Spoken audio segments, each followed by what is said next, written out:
Hi everyone, welcome back to my channel Saranya vlogs. இன்றைக்கி இந்த வீடியோவில் ஒரு ஈவினிங் விலாக் தாங்க பார்க்க போகிறோம். நைட் டின்னர் ரெசிபி தான் பார்க்க போகிறோம். ஜஸ்ட் நான் இப்போ தான் ஆஃபீஸ்லேருந்து வந்தேன். என்னோடய கிச்சன் எப்படி இருக்குது பாருங்கள். ஃபஸ்ட்டு நம்ம க்ளீனிங் ஒர்க் பண்ணிடலாம். ஸோ இல்லைனா எனக்கு இன்ட்ரெஸ்ட்டே வராதுங்க. இதை ஃபஸ்ட்டு க்ளீன் பண்ணிட்டா தான் எனக்கு சமைக்கிற இன்ட்ரெஸ்ட்டே வரும். ஸோ அதனால் இதெல்லாமே ஃபஸ்ட்டு நம்ம கிடன்னு க்ளீன் பண்ணிடலாம்.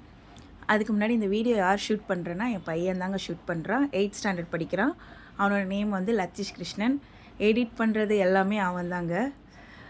அவனுக்கு தான் ரொம்ப இன்ட்ரெஸ்ட்டு. ஒரு யூடியூப் சேனல் ஓப்பன் பண்ணணும்னு சொல்லிட்டு ரொம்ப வருஷமாக என்கிட்ட சொல்லிகிட்டே இருந்தான். ஒரு 3 இயர்ஸ் பேக்லேருந்தே சொல்லிகிட்டே இருந்தான்.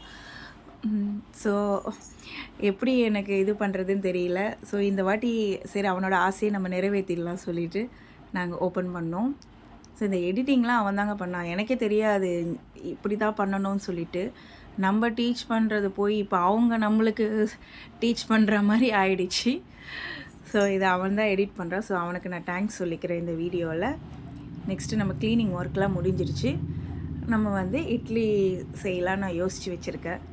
ஸோ நைட்டு என்ன செய்கிறதுன்னு ஸோ இது பண்ணுறதே ஒரு பெரிய விஷயங்க. யோசித்து செய்ய வேண்டியதாக இருக்குது. எங்கள் வீட்டில் இட்லி தோசை இதுதான் அங்கே மெயினாக கேட்பாங்க. என் பையன் இட்லி தோசை தான் ரொம்ப பிடிக்கும் என் பெரிய பையனுக்கு.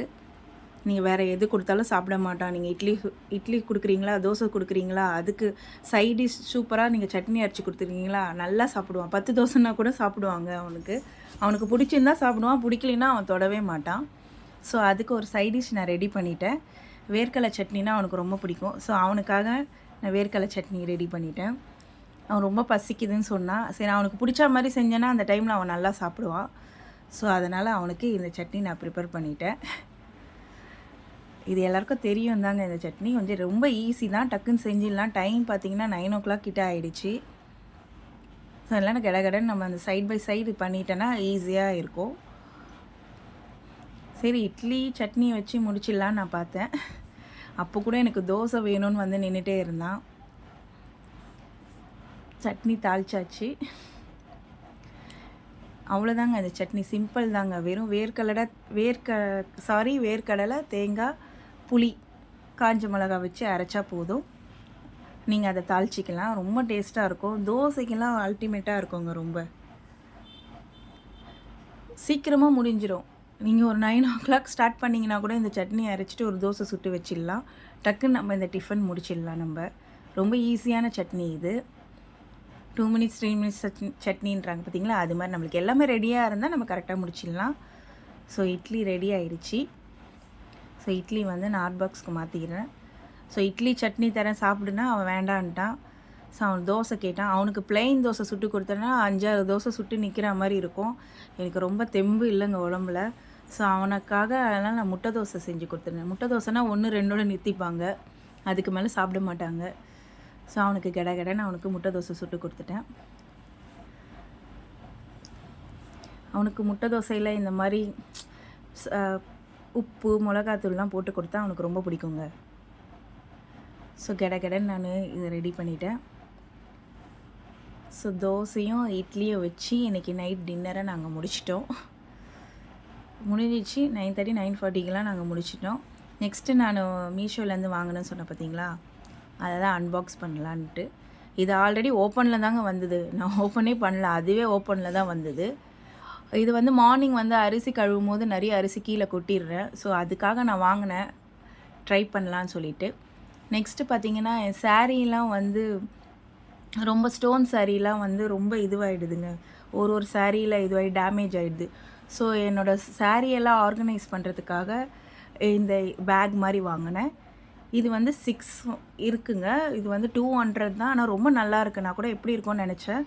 ரொம்ப நல்லா இருக்குது. என்னோடய பீரோவில் இப்போ சூப்பராக இருக்குது பார்க்குறதுக்கு. டக்குன்னு எடுக்கிறதுக்கும் ஈஸியாக இருக்குது. எந்த சாரீ எதில் இருக்குதுன்னு பார்க்குறதுக்கு கூட இது ரொம்ப ஈஸியாக இருக்குது. இந்த ஒரு பேக்லேயே நம்ம ஒரு 6 சாரீ கிட்ட நம்ம ஆர்கனைஸ் பண்ணி வச்சுக்கலாம். ரொம்ப போட்டிங்கன்னா அந்த ஜிப்பு இதுவாகிடும். ஸோ அதனால் நான் ஒரு 5-6 சாரீ மட்டும் தான் இது பண்ணி வச்சுருக்கேன். ரொம்ப ஸ்டோன் ஒர்க் இருக்கிறதெல்லாம் பார்த்திங்கன்னா ஒரு 4 சாரீ மட்டும் ஆர்கனைஸ் பண்ணுற மாதிரி பார்த்துக்கோங்க. ரொம்ப நல்லாயிருக்கு. நான் இன்னொன்றும் ஆர்டர் பண்ணி வாங்கலான்னு இருக்கிறேன். இதில் வந்து ரெட்டில் 3 அந்த ஒயிட்டில் 3 ஒரே கலர் வேண்டாம்னு சொல்லிவிட்டு நான் ரெட்டில் 3 ஒயிட்டில் 3 அப்படின்னு சொல்லி போட்டேன். இது எனக்கு ரொம்ப பிடிச்சிருந்தது. இது எப்படி இருக்கும்னு நினச்சேன், ஆனால் இது எனக்கு ரொம்ப பிடிச்சிருக்குங்க. நெக்ஸ்ட்டு வந்து நான் லாஸ்ட்டாக சந்தை கடைக்கு போயிருந்தேன்லங்க, அதில் வந்து ஆனியன் சோப்பர் வாங்கினேன். ஆல்ரெடி இந்த மீஷோவில் தான் வாங்கணும்னு நினச்சிட்டே இருந்தேன். ஸோ நேரில் பார்க்கும்போது கொஞ்சம் நல்ல குவாலிட்டியாக இருந்தது. சரி, என்ன தான் நம்ம ஆன்லைனில் பர்ச்சேஸ் பண்ணாலும் நேரில் வாங்குகிற அந்த ஃபீல் நம்மளுக்கு கிடைக்காதுல்ல. எப்படி இதை செட் பண்ணுறது கொஞ்சம் கன்ஃபியூஸ் ஆகிட்டாங்க எனக்கு டக்குன்னு. இது எப்படி இருக்கும் நான் யோசிச்சிட்டே இருந்தேன். 250 சொன்னாங்க, 220க்கு அப்படி வாங்கணும் இந்த ரேஞ்சு.